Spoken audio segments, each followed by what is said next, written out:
Welcome to the 20th episode of ISPC Tailboard Talks. I am your host, Mark, along with my co-host, Jerry. How you doing today, man? I'm great, man. Exhausted, but great. Yeah. 2-0. 2-0. And ironically, this is ISPC's 20th anniversary. So, not that we attempted to make that happen, but yeah, maybe it's a sign. And this is a very different episode than what I think our listeners are used to, because we are just back from the 2025 T&D Trainers Conference and Trade Show. We've been gone all week. We've been out of our offices and studios all week. It has just been nuts. We're finally getting a chance to come back. Yep. And technically, you did the 20th episode last week. Yeah, so we're a little back. We're going a little backwards here, but it was just a crazy all week last week, just running everywhere. But man, what a time! Yeah, what a time! It was such a good turnout. It was record-breaking attendance. This year, we've outgrown the venue that we were at, and I'll tell you this: if Drury Plaza and Hotel San Antonio Riverwalk could magically add 5 meeting rooms for us, they're working on it, but it's going to take a couple of years. But if they can magically do that today, I'd be there. I'd be back there in a heartbeat. That's a phenomenal venue. We had such a great time. Got to thank Richard and Oscar there. They'll probably never hear this, but I want to make sure that they get kudos where their kudos are due, because, man, they took care of us. And all the front end staff, which I didn't get to talk to, they kept me in the hole back there, probably for a reason. But but those guys just took care of us so well. Well, and I think there's sometimes things to be said for going to the same venue twice, right? And so they kind of knew what to expect this time. They knew kind of how we put the show on, and this time just seemed to work seamlessly, right? There didn't seem to have some of the quirks and scheduling conflicts and stuff that we had a year ago at the same venue. But I was there again, not only from ISPC, but as a vendor as well with Gritty Tools, and it just felt better, right? We moved some things around to get more people in specific places at certain times, and the whole thing just flowed better than it did the previous year there, when we were a little more broken up.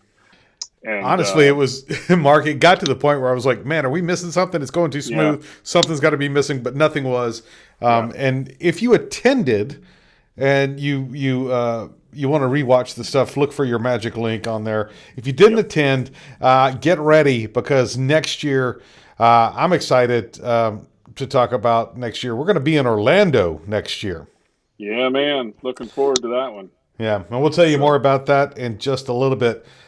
First, let's talk about our sponsor. The sponsor of the podcast today is T&D PowerSkills, something near and dear to my heart. These days, safety and training managers are challenged with the task of controlling their line worker training programs. And T&D PowerSkills helps you take control. Things are changing fast. You need a solution that has the flexibility to keep up. T&D PowerSkills is a comprehensive 78-unit curriculum designed with the adult learner in mind. To learn more, visit us online at tdpowerskills.com. Again, it's tdpowerskills.com. And if you mention this podcast, you get an exclusive podcast listener 5% discount. Doesn't sound like much, but it does add up to a really good savings. So control your message, control your delivery, and control your costs. And we'll talk about all the control you can have a little bit later with T&D PowerSkills. So take control. Awesome. Thanks, Jerry. Yeah, it's always good. We actually got, speaking of sponsors, we got a good lineup this year of sponsors. And so I know T&D PowerSkills supported us almost exclusively last year, and we appreciate that greatly. And they're going to do the heavy lifting again this year, but we got some other sponsors coming in too as well. Looking forward to giving those other entities a shout out and sharing with our listeners some other companies that are stepping up to support us as well. So that's good too. And if you want to be a sponsor of the ISPC Tailboard Talks podcast, all you got to do is give Mark a holler. Mark at ispconline.com. Tell him you want to be a sponsor of the Tailboard Talks. I will relinquish the T&D PowerSkills sponsorship seat for someone else, and just so you can get your message across. I will gladly step down for an episode or two if you need to. Absolutely, always open to new sponsorships, and you don't necessarily have to be specific to the line industry, right? If you're somebody, if you want to get your your message out, we'd welcome to talk to you. So awesome. Mark at ispconline.com. Speaking of messages, speaking of conversations, dude, I'm kind of bummed. So my background or my experience is vast in a lot of things. Not line work per se, but it is vast. And primarily one of those is events and doing events and helping coordinate. And being in the position that I am with T&D PowerSkills, I get pulled in 100 different directions at the conference. I love it. Don't get me wrong. Do not take this. I absolutely enjoy being spread thin enough to read through at the conference. It's one of the things that I live for because I'm so used to putting on events and taking care of people like that. But this conversation, we were supposed to do the Tailboard Talks together in the middle of a break. It's a conversation that you guys had that I really, really wanted to be a part of. You focused on veterans. Mm-hmm. I'm a veteran. You're a veteran. Everyone you spoke with at the during this Tailboard Talk was a vet. And I was actually doing some giveaways and announcing and PA stuff within the vendor area, and was not able to get in on this in time because you all had, after the Tailboard Talks, you all had to go to classes and stuff like that too. Yeah. So let's talk about that. What I have found in this industry is that it is very veteran heavy. Yeah, it is. And I think we talk about that on the podcast, so I don't want to give the whole lunch ticket away, but yeah, we touched on everything from how our industry supports veterans, what's out there to draw veterans to our industry, how some specific companies, as you'll hear on the upcoming roundtable discussion in this podcast, how some specific companies that were represented on this roundtable, what they do individually to help veterans and some of the programs they're involved in. And, I think maybe the little bit of tidbit that you'll also hear again in the roundtable discussion is, I think the draw for the veterans to the utility industry is really the structures are very similar, right? It's you have that kind of chain of command type organizations, obviously in the utility industry and the way the industry has evolved over the last number of years, there's a lot more, I guess I could call it freedom to make decisions than maybe you have in the military setting, right? Mm-hmm. But all in all, from a 10,000 foot view, you have that same structure, very disciplined industry, right? We do certain things a certain way because if you don't, bad things tend to happen. Mm-hmm. While there is a little leeway for judgment and doing things a couple different ways, there is certain things that must be done a certain way to get the proper outcome. And so I think some of those things, and I think we talk about some more on the podcast roundtable session, are, I think, what draws or what makes veterans a good fit for our industry. And so, yeah, it just happens to work out well like that. And, you know, most veterans are go-getters, right? If you weren't, you probably wouldn't have made yourself into the military, right? Or got yourself into the military. It's not somewhere you go because you want to slough off, right? And Right. so, um, I think just all that stuff combined really makes an intriguing transition from the military to the utility industry. But don't take our word for it. Listen to Yeah, what the panel had to say. We had Centerpoint Energy, Jackson EMC, Linetec, all big large companies. yeah, Everybody had something to contribute. Can't wait for you guys to hear this. Very good conversation. Sorry I missed it live, but you, like me, will get to listen to it recorded. So let's get to it. yeah. Yep, sounds good.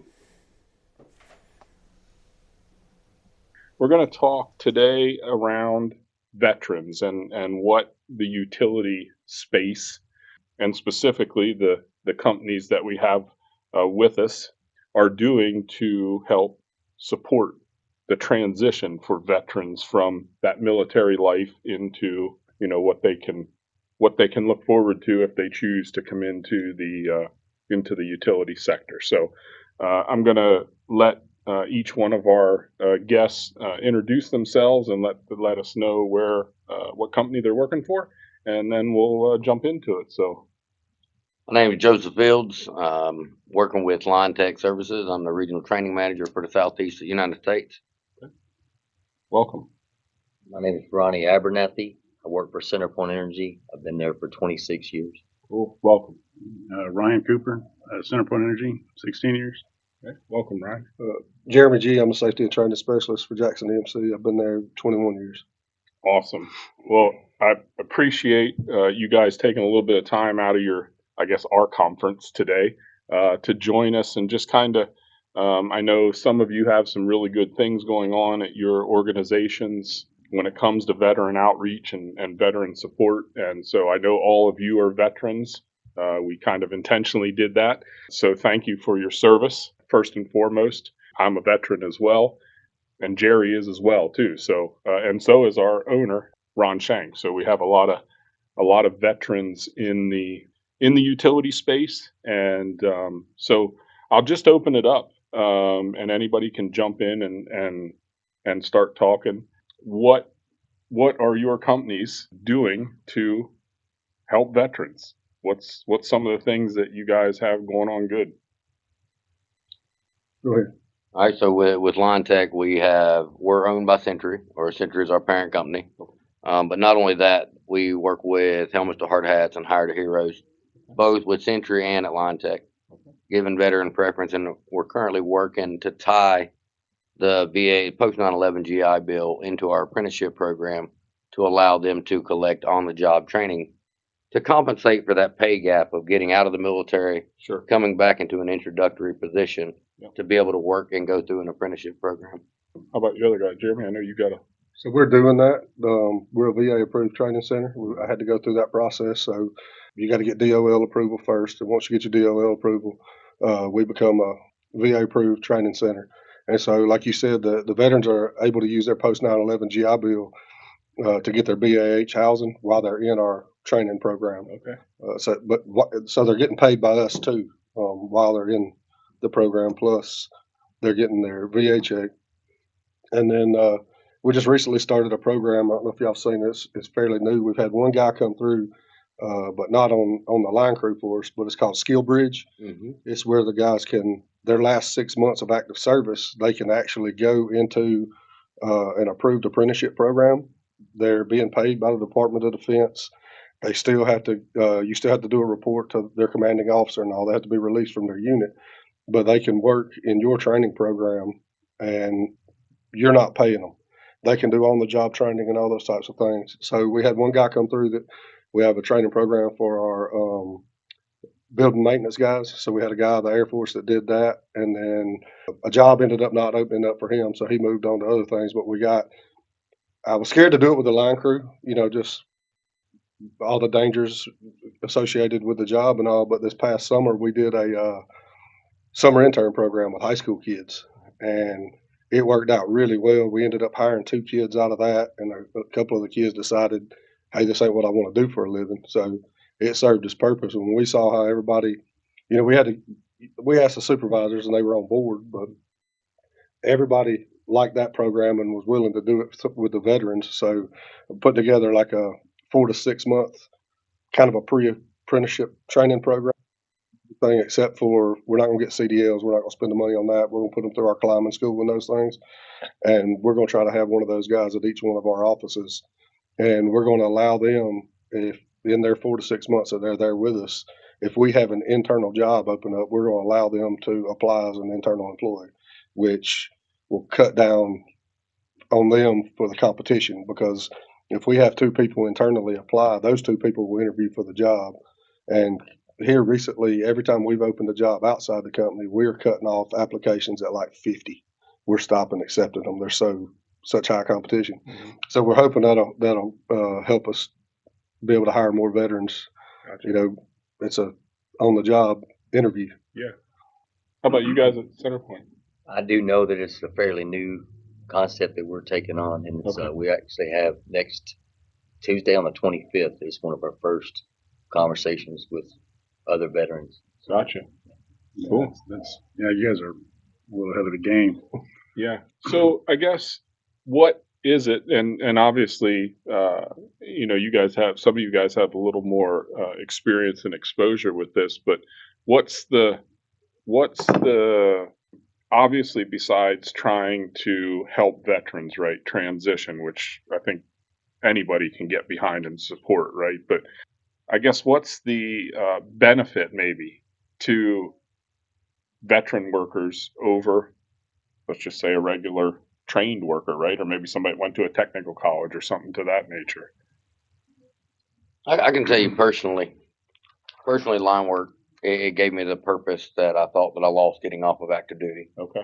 I spent another 8 years in the reserves as a senior instructor and still never regained the purpose that I had working on active duty. Yeah. And coming into line work, it renewed that purpose. It renewed that foundation, the trust and the camaraderie. It's one thing to say, I've got your 6, but it's a total other thing whenever you know that person is there. Sure. Anything that you do is going to alter Yeah. them for the rest of their life, or them do something to alter you for the rest of your life. So it definitely brings that camaraderie back. Yeah. That's a big one.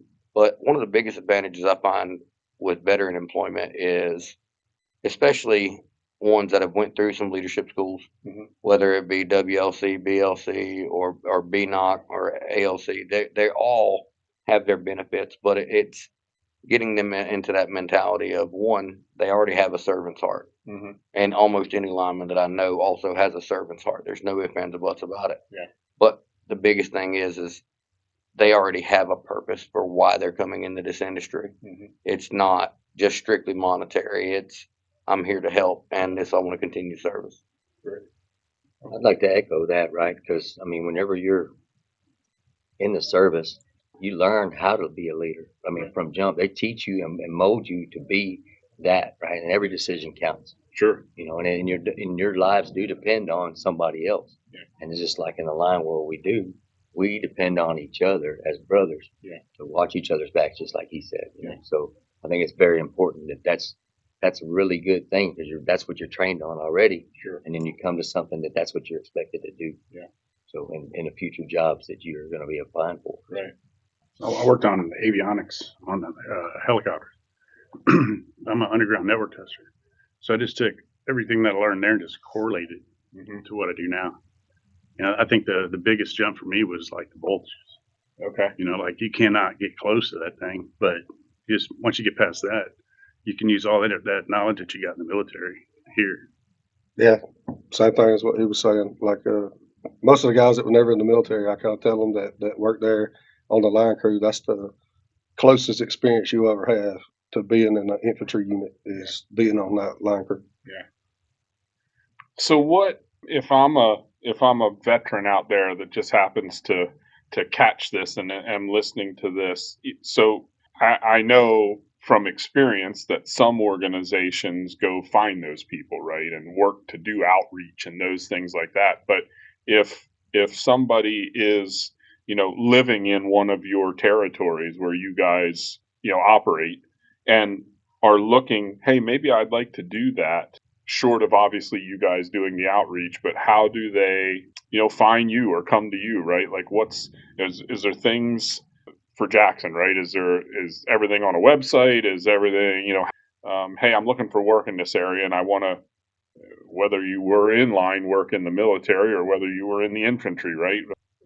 How do I get there? How do I find my way to, because quite frankly, I think you mentioned it, I think our industry is in some ways similar to this. We have a lot of things. We do certain things for certain reasons. We do certain things a certain way so that you don't end up dying, right? There's a lot of interlocking mechanisms there of how life is in the military and how life is in line work or utility work, right? There's certain things you have a choice of how you proceed, certain things you proceed in one way because that's the way you need to do it to remain alive. So how do people find you guys?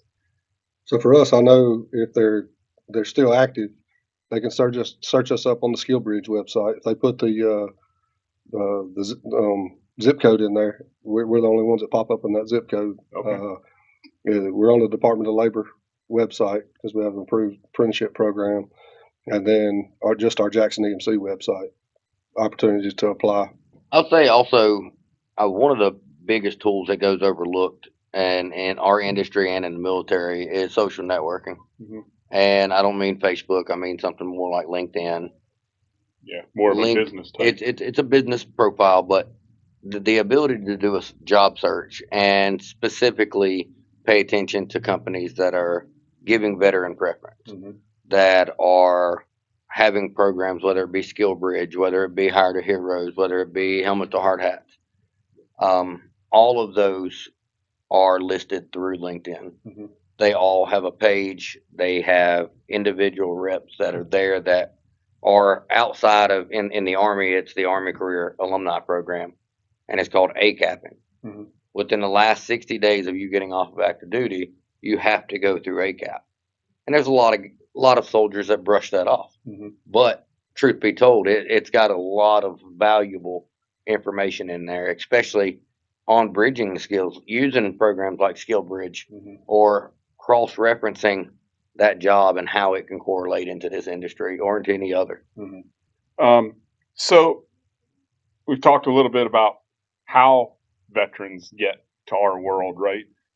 Let's talk about some of the, if you haven't had exposure or know somebody that's in line work or in our line of work, right? Like what are some of the things that you guys notice in your organizations that maybe appeal to the veteran, right? And you're all veterans, so maybe what appealed you to come down this avenue, and then once you're there, what, I know you kind of already touched on it about the camaraderie and stuff like that, but I guess so maybe first of all, let's start. What attracted you guys to line work, right? What led you down that path, right? And there's some chuckles, right? And so, what was the? Oh, I'm gonna go. I mean, if you weren't, I know you weren't Jeremy a lineman in the military, right? So like, all right, I'm just gonna go be a lineman now, right? I'm getting out of the military. I'm gonna go be a lineman. So what led you guys down that path? What initially interested me was being on a PRC team, a provincial reconstruction team in Afghanistan. And one of the easiest ways to gather intelligence for a village, or either to help a village, is to offer things, whether it be building a well or building a schoolhouse or a local Shura meeting center, a district center, whatever the case may be. But whenever you do that, you also have to get in the CVs or United States Army Corps of Engineers and formulate a plan on how we're going to power that. And generally, it was bringing in basically a generator distribution plant. Mm-hmm. And then everything in the Army is plug and play. It's hard to mess up. But it got me really interested into the theories of electricity. Gotcha. And what we can do to provide for a better world, but also coming stateside. Whenever I got back, I had cousins that were in the industry. Okay. And it was Hey, you ain't got a job? Let's go. How about you? So the Marine Corps and the Navy worked hand in hand. Also, like you said, I worked with the Seabees a lot, and I did generation in the Marine Corps as well, and that got me excited on and that's where my avenue took down that road. Same So thing. two of you kind of had a little bit of exposure to the utility side of things in the military. How about? I mean, you join the military for your country. Yeah. Right. And then I think you join like the light company for your community. Okay. Like, we're the only ones that can do it. Like, there's no one else that's going to come and help us. You have to get it done. And it's the same mentality you have when you're in the military. It's not like your local heating contractor, right? Where you got 10 of them and you can choose which one you go to. You kind of got to call the utility company to come put your lights back on, right? So, how about you? I know, Jeremy, at least I think you didn't have much exposure to it No, in I the didn't. military. I was in the infantry. Reason I applied for the job and went for it, I don't have like a big story to tie, but it was the company reputation in the community. I mean, that was pretty much it. It wasn't even at the time. It was apply, try to get on with the company and figure it out from there. Yeah, and I know a lot of one of the presentations I was in this morning here at the conference. One of the speakers talked about giving back to your community and being visible in your community and helping out with things of that nature. And so I think to your point, Jeremy, kind of the reputation you have in the community, right? Hey, I want to, when you serve in the military, right? You said it pretty well that it's you do it for God and your country, right? And a lot of us who have served in the military, that never really leaves, right? It's that purpose you were talking about, right? And that's kind of just ingrained in you. Getting out and getting into a workforce like a utility, I think keeps that going or lets that flourish, right? And so yeah, I think all good there. What do you guys notice that a veteran brings to your company, industry, right? One and all. What's the benefits? I think accountability is the biggest thing, right? They're there all the time. Yeah. Right? It's not even a question. Yeah. They know that they're going to be there. Yeah. At any hands, right? That so far that I've come across any prior military, they're there. You can count. Their accountability. They're there. So, I mean, they asked me to do it like years ago. Yeah. I'd be a trainer, and I think it had to do with just the way I conducted myself. Okay. And then the job knowledge, everything, right? Yeah. And just to touch on Ronnie, if you ever seen how he trains, you could definitely tell he was a Marine for sure. So I think one of the biggest things that it brings to the table with any company is, one, you're getting an employee that's already showed dedication, already showed drive, and already showed motivation for something. But anybody that's sitting in this room knows that in the military, we train under fire, we train under stress, and we invoke stress into our training to mitigate that fight, flight, or freeze response. And a lot of times in this industry, when there is something that goes wrong, you do have a lot of people that they either flee in their mind or they flee in person. It's one of the two.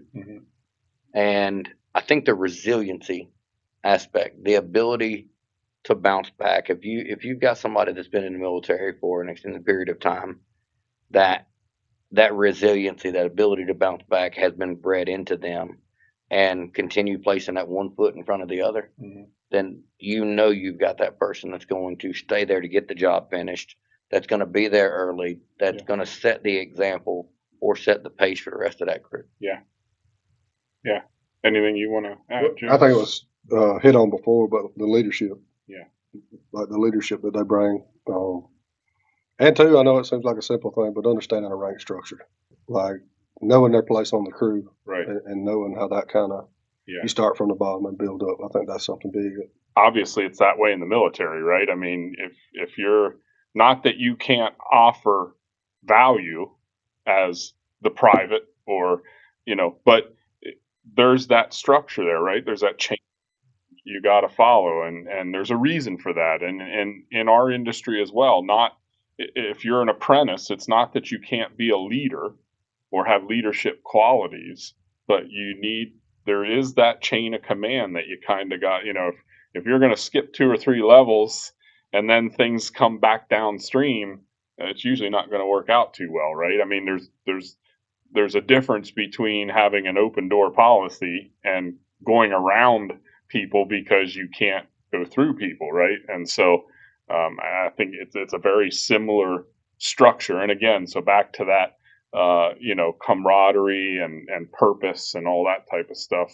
I think the two industries, I shouldn't say industries, the industry and the military are very similar in that way, right? So, yeah, I think there's a lot of good there. So, what I guess maybe one of the last things we can talk about is, so all right, we got them in the door, right? They're great workers.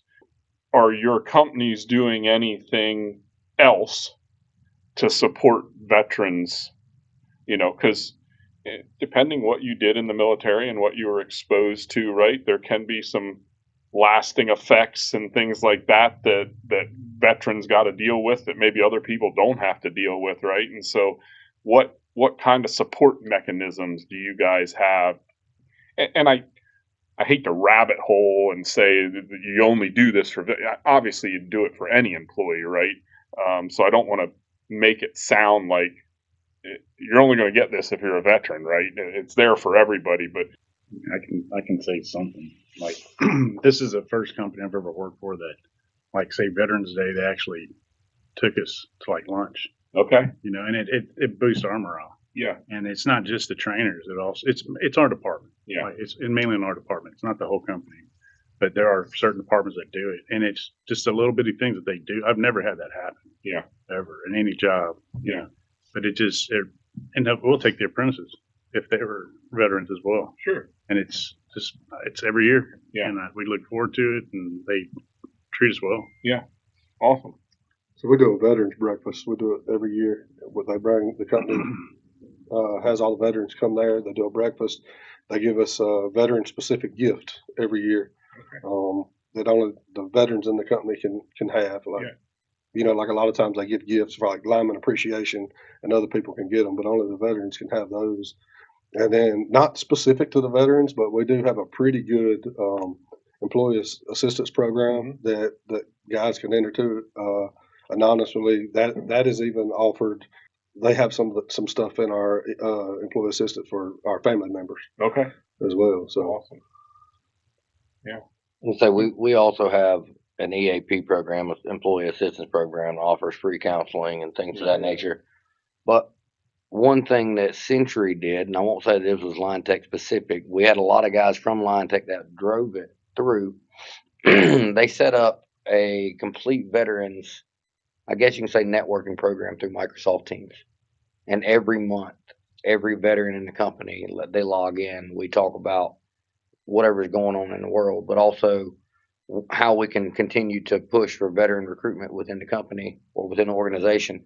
And then also plan veteran-only trips, whether it be up to North Carolina, or we've got crews that are everywhere from Arizona all the way up to Virginia. Sure. So it's a little bit hard to just have one place for lunch. But we've accommodated, or I'm not going to say accommodated, we've tried to take a step to be able to bring that veteran community together inside of Linetec and Century. Yeah. I think there's, and again, so I kind of want to preface, and we kind of did there a little, but yes, this discussion is all around veterans and supporting veterans and how the utility community, I think is a good fit for veterans. I think there's a lot of similarities between the military and the utility world. And I wouldn't even just probably, obviously we're all sitting around here talking about electric utility, right? But there's all kinds of other, water and gas and other utilities as well that might not have quite the defined structure that we have just because of what we're dealing with. When maybe gas is probably the closest, right? You can obviously make a mistake there. You can blow things up and things of that nature. It might not be quite as critical in the water world, but I think we just make a really good fit. And then obviously, the support, and not that we don't support all our workers. I think any one of you can attest that the majority of support is there for anybody and everybody. But giving that little extra attention to the veteran workforce that works at your companies, and I know, we're a small sample set here. There's a lot of companies, like the utility I work for, very veteran friendly, right? Did a lot of the same things you guys are doing at your companies. There's just there's a known value there, right? When you go after veterans to bring them into your workforce, you get the work ethic and the trust and the accountability, and all that stuff is already. It's not, we don't have to reinvent the wheel in the utility world, right? Most cases, not all, there's always your bad apples no matter where you go. But I think there's a very high percentage of, okay, if I'm going to hire a veteran for this position, I kind of know what I'm getting, right? And can build off that. And so it's great to hear that the utility space or the sector is supporting veterans the way we do, right? And I think, all of us being veterans, ISPC, like I mentioned earlier, we are veteran owned. I own my own business that obviously is also veteran owned. And I think it's just a really good thing the way we support our people that, in some cases, obviously we're all still sitting here. So none of us have made the ultimate sacrifice, but there's a lot out there that have, and to just support veterans as much as we can as a utility space is just awesome to see. And so, if you're out there listening and you're, what am I going to do when I get out of the military, or what's my next chapter in my life? Check out the utility world, right? I mean, there's a lot of veterans in the utility world, and it's obviously a very good career and an opportunity to get yourself into. Very rewarding, can be very rewarding, just like the military can. So any last words or thoughts, comments anybody wants to throw out there? I really appreciate this opportunity. Yeah, and getting there here, I appreciate you guys taking a little bit of time out of the conference. There's a whole lot going on right now. I think they're doing some awards things and so on, but I appreciate you guys. Again, thank you for your service. Appreciate that, as does everybody else. Appreciate you taking a little bit of time to share what your companies are doing, and giving a little feedback from veterans that are now in the utility sector, right? To say, hey, it's a pretty good lifestyle, rewarding work, all those types of things. So thank you guys for taking time out to join us and be guests on our podcast. Till next time, ISPC Tailboard Talks. We will see you on the next episode. Great conversation. Thanks, Mark. Once again, this podcast is brought to you by T&D PowerSkills. Control your message, control your costs, and control your delivery. You control your message by customizing the program to meet your needs and training yard requirements. Control your delivery with the flexibility to scale from single unit refresher training to a fully DOL certified 8,000 hour apprenticeship program. And you control your costs with flexible delivery models that scale from companies with just a few crews to large utilities and contractors with thousands. And I literally mean thousands of line workers. To learn more, visit us online at tdpowerskills.com. That's tdpowerskills.com. And if you mention this podcast, I'll give you an exclusive podcast listener 5% discount. So, and in closing, the views and opinions shared in this podcast are the personal viewpoints of the participants and may not necessarily reflect the stance of the Institute for Safety and Powerline Construction or its staff. It is highly advised to consult your company management before implementing any actions or policy changes. Now, please support our sponsors bringing this content to you. And for more episodes of ISPC Tailboard Talks, subscribe in your favorite podcatcher and be sure to leave a review. We would love to hear from you. So until next time, Mark, I'll see you. Sounds good. Thanks, Jerry, and hope you guys enjoy the roundtable discussion, and we'll see you next time on ISPC Tailboard Talks.